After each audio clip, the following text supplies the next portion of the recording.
What's up, you guys?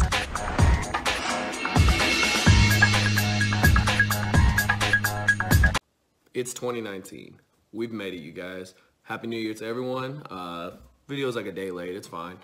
But we have made it through 2018. We have made it through the format, and we are, once again, still in the same format. And everyone is talking about all the terrible things that took place in 2018. People try to talk about the highlights that happened in 2018. And I personally think it was a fine format, even though we had multiple FTKs, multiple loops, etc., etc. However, I feel that overall it was another good year for Yu-Gi-Oh! A lot of people will disagree, and that's fine. I think if you were more of a competitive player, you went to more of the events and you experienced just how open the format was, you would realize that this was a pretty decent format. Like my last video said, why the format was healthy was because we had multiple decks being played: Sky Strikers, Altergeist, Thunder Dragons, variants of Danger, Burning Abyss. Burning Abyss is still alive after X amount of years, which is crazy. And, you know, Prank Kids won a YCS. I mean, what else could you want? We had variety upon variety, and I think a lot of people are quick to say the game is failing, the game is falling apart because of, you know, degenerate loops, and I completely agree. Degenerate loops absolutely suck for they absolutely suck for the game, and they suck for the player base because a lot of times you don't even get a turn, and if you don't draw an out, you don't draw a way to interrupt what they're doing, you probably lose. Outside of that, though, I wanted to highlight what I feel are 5 of the best ways that the game can become great in 2019. Some of these are pretty standard. You know, shout out to you guys. We made a list together, and I think this is the best way to cover it. There was a couple things on here I had to really think about if it's what I wanted to do and to talk about. So we're going to start with the very first one. No more FTKs and loops. Now, I know that's kind of wishful thinking. I feel like, yes, they banned Firewall. Yes, Goblin's been banned for a while. However, there are still cards around that create degenerate loops. There are still decks and there are still strategies that will create a loop that will still beat your opponent on the first turn or have an OTK going second. But I think more players are okay with getting OTK turn 2 than getting FTK turn 0, where you don't even get a turn. So in order to do this, they would pretty much have to eliminate any kind of, you know, just any kind of loop that people could do. I know that the slash draw FTK is something that people are talking about. Now that deck, while it is good, it loses to the same thing that the FTKs of the past lost to. Cards like Droll and Lockbirds, cards like Cherries on the Saryuja really hurt decks like that. I also believe that if they limit Saryuja to 1, which honestly I'm fine with, most decks never go in to more than 1 Saryuja unless it's like a Saryuja turbo deck, or it's a or if it's a deck that you know, is trying to just draw to like its win condition, i.e. the slash draw FTK.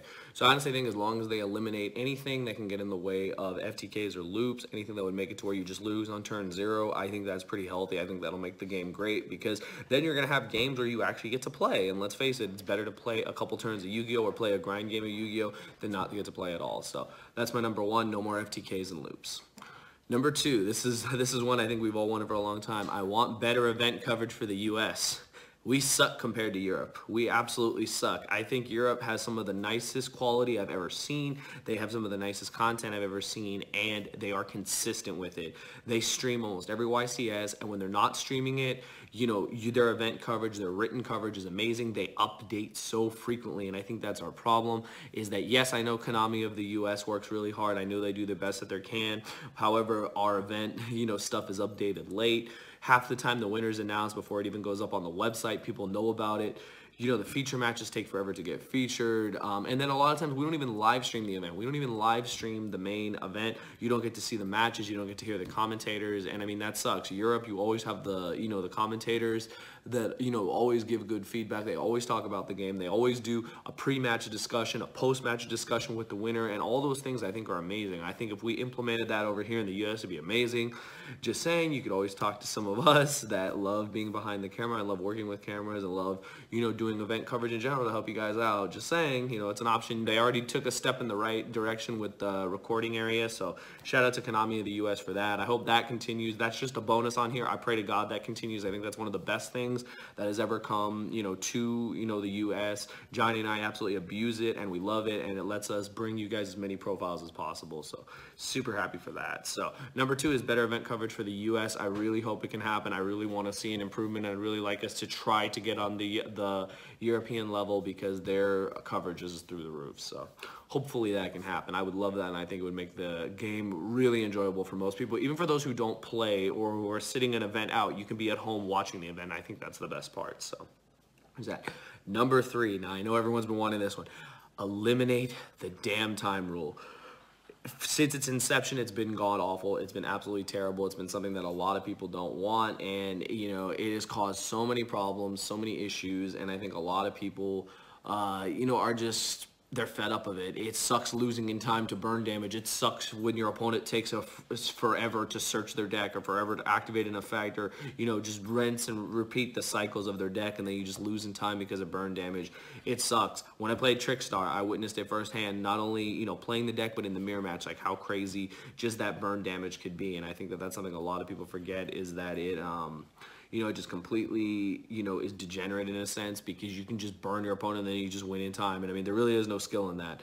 Making a monster that can burn is no skill. I talked about Gustav Max and Thunder Dragons. Like, if you play that card with 2 Titans, like, you just burn them for 2,000 and you just win in time because of it. So it's pretty crazy. But I really hope that they would eliminate the time rule. I know a lot of people, some people are starting to like it because they feel it makes events go quicker. And I will admit, I have seen an increase in how fast our events go. However, I think more so than not, when a YCS is 1 in time, like, that should tell you all you need to know. And I really hope that that's something that they change in the future. I would like the original time rules to go back, or I'd like to see maybe an extension on our matches, maybe 45 minutes. I don't know what the magic number someone said was, if it was 45, if it was 50, something like that, to where you would get enough time to play your games out. But I would definitely like that, because I would rather lose a game by having my life points eliminated than losing a game to getting burned by a damn Lycris. So hopefully that's something that can happen. But that's my number 3 way I feel the game could become great again in 2019. The 4th one is for all, budget players, and just, I think, players in general, and that is more reprints. I don't think we can ever get enough reprints, you guys. I feel like reprints are one of the best things that ever happened to the game. I'm a full advocate of reprints. I think they're amazing for the game. I think they make the game what it should be, to where all the player base has access to all the same cards. And I've always said, and it's been a huge theme here on the channel, is that I want my opponent to have all the best cards, so that when I go in and play that match, I expect it. I expect Infinite Impermanence. I expect Ash Blossom and Joyous Springs. I expect Ghost Spell, etc. I expect all these quote-unquote expensive hand traps. I expect them to be used against me, and I do that because you have to prepare for your deck getting countered. If you go into an event thinking, oh, no one's going to have the answer for my deck, oh, they will. They will, and you won't expect it, and you will definitely be surprised. You'll probably lose because of it. I feel like stuff like that makes it to where, reprints are really healthy. They make it to where everyone has, access to the same card pool. And I think the new set that's coming out, I know it's all the way in April, but it's amazing. Infinite Impermanence reprints, Bell reprints, another Ash reprint, all of that stuff is amazing. I think budget players really were able to, really need that, and I think it's really good for the player base. However, I think a lot of people are like, oh, it takes so long. But if you actually think about it, if you've already gotten your invite to, like, nationals and whatnot, if you already played enough regionals, enough YCSs, and, you're just kind of chilling until nationals, this is the set for you. Because when it comes out in April. You still have May and June, I believe, because nationals is usually in June. June or July, something like that. You still have all that time to, pick up those cards. And those cards will be at a discounted price. I know right now Impermanence is sitting really high. I know a lot of these cards are sitting high.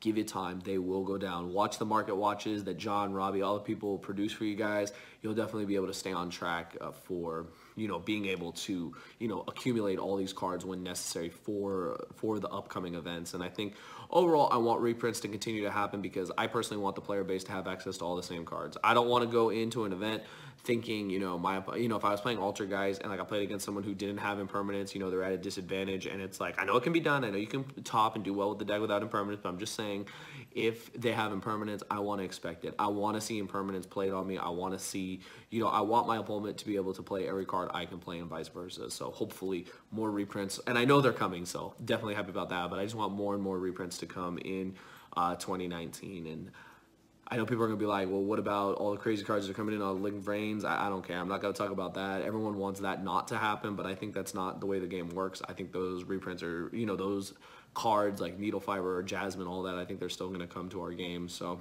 I'm not going to sit here and be biased and say I don't want them here, because if they come, they come, and, we prepare for it. We adapt like we have in every format. But that's my number 4 reason, more reprints. And last but not least, this one is one that something I personally want. I know other channels have wanted. I know Doug has talked about this. He actually reviewed all of these, but I would love a better online playing platform. And I know what you guys are thinking, Slim. We have Dueling Network, Dueling Book. I always think it's Dueling Network, Dueling Book. Yeah, we do. Yeah, we have YGO Pro. Yeah, we have, what is it, Dawn of the Duel, whatever it's called. All those, automated programs, but let's face it, they suck. They suck. And they suck because the Yu-Gi-Oh! Pro seems fun, but a lot of times you're not going to play against meta players unless you're playing against your friends. You're not going to get the proper rulings because a lot of times their stuff isn't updated, and sometimes the rulings are wrong. Sometimes you can miss something if you don't hold A, etc. I played these, so trust me, I know. Being able to chain the stuff you should be able to chain to, being able to quick effect, and then not being able to quick effect absolutely sucks. So I know it's great. It's a great way to learn your deck. It's what I personally do. I use YGO Pro just to learn my deck, just to play against some people, just to learn how my deck is supposed to work. But a lot of times it isn't enough to, help you in the long run. And then Dueling Book I know is better because, at least it's manual. At least you can pretty much control everything. However, I feel that it's just not that good. I feel like it's just one of those, it's so slow. And I think that's the biggest problem is how slow it is, because you need that feeling of a 40-minute match, and a 40-minute match in real life Yu-Gi-Oh! Where you can get like 2 to 3 games in, you'll be lucky if you can get 1 game in on Dueling Book. And I think that's the only real flaw I have with it. I think like the fact that it's like that, I feel like the fact that you have so many ridiculous people that, just make it unpleasant for people online. What I wish we had is, I know we've talked about this before, but you know how Duel Links is so heavily supported. I wish we could have like a mobile version of Yu-Gi-Oh! Like Duel Links, but real Yu-Gi-Oh! Competitive Yu-Gi-Oh! And honestly, I would pay for it too.